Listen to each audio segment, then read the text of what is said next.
Welcome to the Deep Dive. Today, we're going to be taking a deep dive into something pretty cool. Okay. It has to do with how salts are being used to store energy from the sun. Oh, wow. Yeah, so we've got a recent scientific review paper all about salts and salt-based composites and how they're used in concentrating solar power plants, Okay. or CSP plants for short. Yeah. And we're going to try to unpack the key insights from this paper. And trust me, there's some real aha moments in there. Yeah. It's a fascinating area of research because it really addresses, I think, one of the biggest challenges with solar energy, which is reliability. Oh, absolutely. You know, the sun isn't always shining, so we need a way to store that energy. Right. For when we need it, like at night or on cloudy days. Yeah, that makes sense. Yeah. Okay, so that makes sense, but why salts? Right. I mean, I know salt for my fries, but not for storing energy. Well, you're not alone. Okay. Most people don't realize that certain types of salts are incredibly good at holding on to heat. Yeah. And plus they're pretty cheap and readily available, which is always a bonus. Oh, for sure. Yeah. So walk me through how this actually works. Okay. We've got these CSP plants. They're using salts. Paint me a picture. So imagine giant mirrors focusing sunlight onto a central receiver, Okay. and that receiver contains molten salt, which absorbs the heat and reaches super high temperatures. Wow. We're talking hundreds of degrees Celsius. That's hot. It is hot. And that superheated salt can then be used to generate steam, which drives turbines to produce electricity. Okay, so the salt is basically acting like a giant battery, Exactly. holding on to all that solar energy. Exactly. And unlike batteries that store energy chemically, salts do it thermally. Oh, They absorb heat when it's available and release it when needed. okay. It's a really elegant solution. Elegant. Yeah. But is it really efficient? Well, I mean, how much heat can these salts actually store? that's where things get interesting. Okay. Salts can store heat in two ways, through sensible heat and latent heat. Sensible heat is simply the energy it takes to raise the temperature of a substance. Okay. Think about heating a pot of water on the stove. Yeah. Latent heat is the energy absorbed or released during a phase change, Okay. like when water boils and turns into steam. Gotcha. Yeah. Okay, I'm following so far. Good. So salts can store energy by both getting hotter and by changing their state, like from solid to liquid. You got it. Okay. And the cool thing is that salts have a high melting point, Okay. meaning they can operate at the high temperatures needed for efficient power generation. So is there one type of salt that's best for this? Not necessarily. Okay. There are actually several types of salts being researched for thermal energy storage. Right. Some are better at storing sensible heat, Okay. while others excel at latent heat storage. It really depends on the specific requirements of the CSP plant. So there's no one-size-fits-all salt. Pretty much, yeah. That makes sense. Yeah. But from what I'm gathering, there's always room for improvement, right? Absolutely. Researchers are constantly looking for ways to enhance the heat transfer properties of these salts, Okay. basically making them even better at absorbing and releasing heat. So making them work better, essentially. Exactly. Yeah. Okay, so let's dive into that. What are some of the strategies that they're using? Well, one approach is to add different materials to the salt, Okay. kind of like adding secret ingredients to boost its performance. Intriguing. What kind of secret ingredients are we talking about? Things like metal foams, Okay. carbon-based materials like graphite, Mm-hmm. or even nanoparticles. Nanoparticles. Yeah, think of it like this. Imagine you're trying to heat up a bowl of soup. Okay. Adding a metal spoon will help transfer heat from the stove to the soup faster, Right. because metal is a good conductor of heat. Right. So these additives, they're kind of like adding a heat spoon to the salt. Exactly. They help to move heat around more efficiently, Okay. improving the overall performance of the storage system. Makes sense, but I'm guessing it's not quite as simple as just tossing anything into the mix, right? Of course not. Each material has its own pros and cons. Right. For example, metal foams create a porous structure that increases the surface area for heat transfer, Okay. which is great. But they can also be prone to corrosion at high temperatures, Oh. which is a problem. So it's a trade-off, high conductivity versus durability. Exactly. Yeah. What about those carbon-based materials? I've heard a lot about graphene being a wonder material. Carbon is a fascinating material Yeah. with diverse forms and applications. Right. Graphite, for instance, is an excellent thermal conductor Okay. and relatively affordable. Gotcha. Then you've got graphene and carbon nanotubes, which are incredibly strong and conduct heat even better than graphite. Wow. But they're more expensive and can be tricky to work with. So it sounds like researchers are trying to find the sweet spot, Yeah. a material that's both effective and practical. Exactly. It's all about finding that optimal balance of cost, performance, and durability. Okay, so we've got these additives, but are there any other ways to enhance heat transfer in these systems? Researchers are also exploring nanofluids, Oh, which involve suspending tiny particles in the molten salt. nanofluids. Okay, now we're getting into sci-fi territory. You know, right? Tell me more about those. So imagine you have a molten salt and you sprinkle in microscopic particles, Okay. like a billionth of a meter in size. Wow. That's a nanofluid. Okay. And these nanoparticles can actually boost the salt's heat capacity Really? just by being there. It's pretty remarkable. Wait, so tiny particles can have that big of an impact? They can. How's that even possible? There are a few reasons. Okay. First, these nanoparticles often have a very high specific heat capacity themselves, Okay. so they bring their own heat storing abilities to the party. Right. Second, because they're so small, they have a massive surface area, Okay. which increases the area available for heat transfer. So it's like having millions of tiny radiators all working together. A perfect analogy. Wow, that's incredible. Anything else? It gets even more interesting. Oh, boy. Some research suggests that these nanoparticles can actually change the structure of the molten salt around them, Right. creating these semi-solid liquid layers Okay. that have even better thermal properties. So they're not just storing heat, they're actually changing the way the salt behaves. That's what the research is showing. And it's a really exciting area of exploration. Okay. I'm definitely sold on the wow factor here. Yeah, But I'm guessing there are challenges too, right? of course. Okay. One of the biggest challenges is making sure these nanoparticles stay evenly distributed in the salt Right. and don't clump together or Yeah. settle out over time. I could see how that would be an issue. It's like trying to keep flour suspended in water. It Yeah, wants to settle at the bottom. a perfect analogy. Yeah. So researchers are exploring different methods for improving nanoparticle dispersion and stability. Okay, so we've got additives and nanofluids. Anything else up their sleeves? Absolutely. They're also looking at the bigger picture, Okay. optimizing the design of the entire system. Okay, so not just what's in the salt, but the container itself. Exactly. Okay. Think about things like using fins Okay. or extended surfaces within the storage tanks to increase the surface area for heat transfer, Okay. or using heat pipes, which are like super efficient thermal conductors, Wow. to move heat around more effectively. It's like designing a high-performance engine, but for heat storage. Exactly, and it highlights the multidisciplinary nature of this field. We're not just talking about chemistry or materials science. Right. We're also talking about engineering, thermodynamics, and even data science. Data science. Now that's an unexpected twist. Yeah, What role does data science play in all of this? it's becoming increasingly important. Okay. Think about all the research being done on different salt mixtures, additives, Right. and operating conditions. That's a massive amount of data. That's a lot of data. Yeah, and data science tools and techniques help researchers analyze those mountains of data, identify patterns, and make predictions about what might work best. So it's not just about experimenting in the lab anymore. It's about using data to make smarter decisions. Right. Data science helps accelerate the research and development process, Okay. bringing us closer to those breakthroughs that will make CSP plants even more efficient and cost-effective. This is all so fascinating. I feel like I've gained a whole new appreciation for the complexity and the potential of this technology. I'm glad. We've covered a lot of ground already, but I'm eager to learn more about those data analysis techniques you mentioned. Okay. I'm curious, how do researchers even begin to make sense of all this data?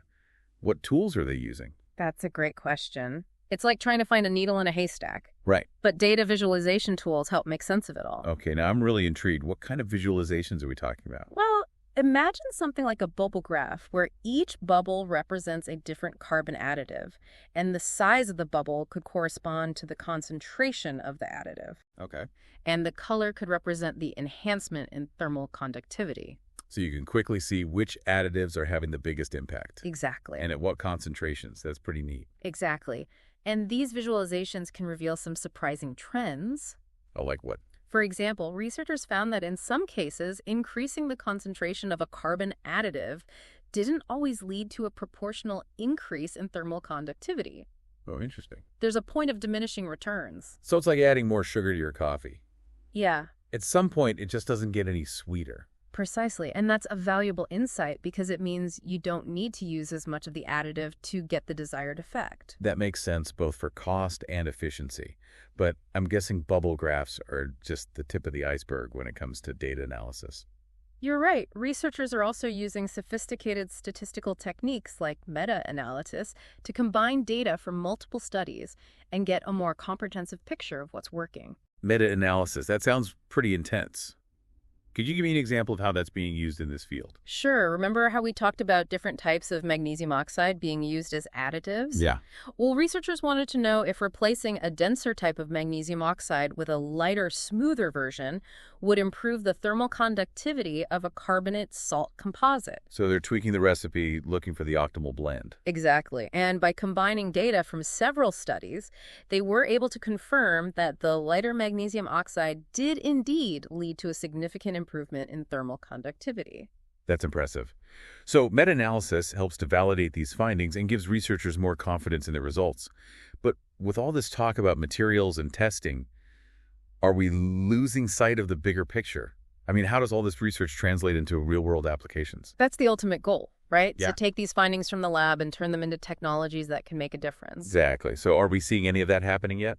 The paper we're looking at cites a global database of CSP plants. And guess what? About 65% of them already use salts for thermal energy storage. Wow, that's a pretty significant number. Any standouts from that database? There's a CSP plant in Chile that has a storage capacity of 17.5 hours.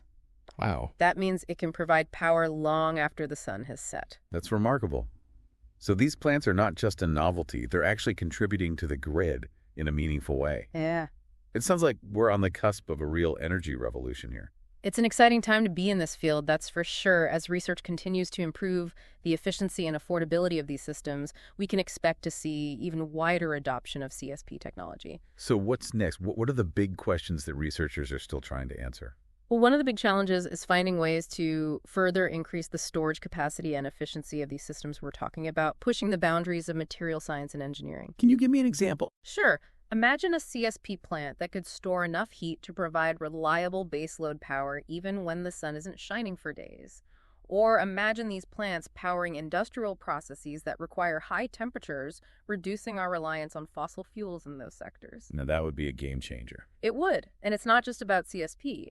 The knowledge gained from this research could be applied to other forms of thermal energy storage as well.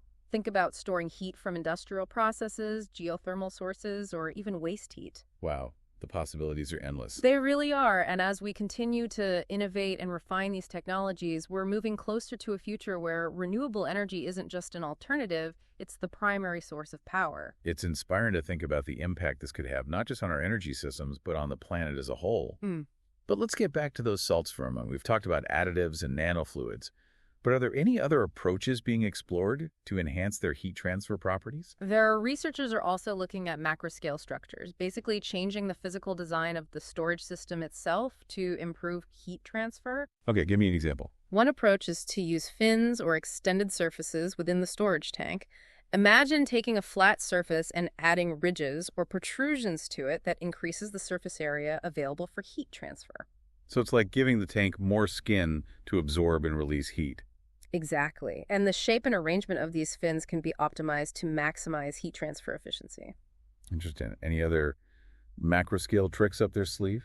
Another approach is to use heat pipes, which are incredibly efficient at transferring heat over long distances. Heat pipes. I'm not familiar with those. How do they work? Imagine a sealed tube containing a fluid that can easily evaporate and condense. When one end of the tube is heated, the fluid evaporates, absorbing heat. The vapor then travels to the cooler end of the tube, where it condenses, releasing the heat. This cycle repeats continuously, creating a very efficient heat transfer loop. So it's like a natural convection system, but supercharged. You got it. Heat pipes can move a lot of heat with very little temperature difference, making them ideal for thermal energy storage applications. That's pretty impressive. So we've got additives, nanofluids, and now macroscale structures. Sounds like researchers are really pulling out all the stops to make these salt-based systems as efficient as possible. They are, and the beauty of it is that there's no one right answer. The best approach often depends on the specific requirements of the application. Sometimes it's a combination of different techniques that yields the best results. So it's about finding the right tool for the job, or maybe even combining multiple tools for a truly customized solution. Exactly, and that's where systematic reviews and meta-analysis come into play. They help researchers synthesize information from all these different studies and identify the most promising approaches for specific applications. Okay, you mentioned those earlier, but I'm still a little fuzzy on how they work. Can you break it down for me? Of course, think of a systematic review as a way of gathering and organizing all the relevant research on a particular topic. It's like creating a comprehensive library of knowledge. So it's not just about reading a few papers here and there. It's about taking a systematic approach to reviewing the entire body of research. Precisely. And that's important because it helps to avoid bias and ensure that all relevant studies are considered. Once you have this comprehensive overview of the research, you can then start to analyze it, looking for patterns and trends. And that's where meta-analysis comes in. Exactly. Meta-analysis takes things a step further by statistically combining the results of multiple studies. So it's not just about reading the research. It's about analyzing it statistically to draw more robust conclusions. Right, and that's particularly useful when you have studies that may have different methodologies or sample sizes. Meta-analysis helps to account for those differences and provide a more accurate estimate of the overall effect. That makes sense. It's like taking the average of multiple measurements to get a more reliable reading. Are there any examples of how systematic reviews and meta-analysis are being used in this field? There are some great examples in the paper we're discussing. They highlighted research on the impact of nanoparticle morphology on the specific heat of nanosalts. They also looked at the effect of different weight ratios of sodium nitrate to potassium nitrate in a salt mixture on its specific heat capacity. So they're really digging into the details, trying to understand how all these different factors interact and influence performance. Exactly, and that level of analysis is crucial for optimizing these systems and realizing their full potential. It's fascinating how all these different pieces of the puzzle fit together, from the chemistry of the salts to the design of the storage tanks to the use of sophisticated data analysis techniques. It's a truly multidisciplinary effort. It is, and it's that collaborative spirit, that willingness to cross disciplinary boundaries that's driving innovation in this field. I'm really impressed with the level of ingenuity and dedication being applied to this challenge. It gives me hope for the future of renewable energy. But before we get too carried away with the future, let's take a moment to appreciate the present. We've talked a lot about the research, but I'm curious to know more about the real-world applications of this technology. Are there any specific projects or initiatives that you find particularly exciting? There are some incredible projects happening all over the world. One that comes to mind is the Crescent Dunes Solar Energy Project in Nevada. Crescent Dunes, tell me more about that. It's a 110 megawatt CSP plant that uses molten salt for thermal energy storage. It can store enough energy to power 75,000 homes for up to 10 hours. Wow, that's enough to power a small city, and it's all coming from the sun. It is, and it's not just about providing electricity. CSP plants like Crescent Dunes can also provide valuable ancillary services to the grid, like voltage support and frequency regulation. So they're not just generating power, they're helping to stabilize the entire grid. That's pretty remarkable what other innovative projects are out there. There's a really interesting project in Morocco called the Noor Ouarzazate Solar Complex. Noor Ouarzazate. Yeah. It's actually the world's largest CSP plant, Wow. with a total capacity of 580 megawatts. 580 megawatts. That's massive. Yeah. What makes this project so special? Well, for one thing, it uses a combination of different CSP technologies, Okay. including parabolic troughs, solar towers, and even photovoltaic panels. Wow. So they're really taking advantage of all the tools in the toolbox. Exactly. This hybrid approach allows them to maximize energy production throughout the day. That's fantastic. And the Noor Ouarzazate complex isn't just about generating electricity. Okay.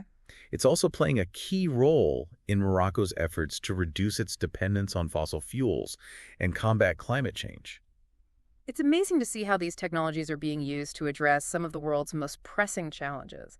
It makes you realize that the future of energy isn't just about technological innovation. It's about social and environmental progress as well. I completely agree, and that brings us back to the core of what we've been discussing today, the incredible potential of salt-based thermal energy storage to transform our energy landscape. Yeah, it's been a real eye-opener. I started this deep dive thinking about salt on my fries, and now I'm seeing it as a key ingredient in a more sustainable future. It is amazing how a simple substance like salt can play such a crucial role in our energy transition, and the best part is we're only just beginning to scratch the surface of its potential. Speaking of potential, we've talked about a lot of different approaches to enhancing heat transfer in these systems. Additives, nanofluids, macroscale structures. If you had to bet on one approach that holds the most promise for the future, which one would it be?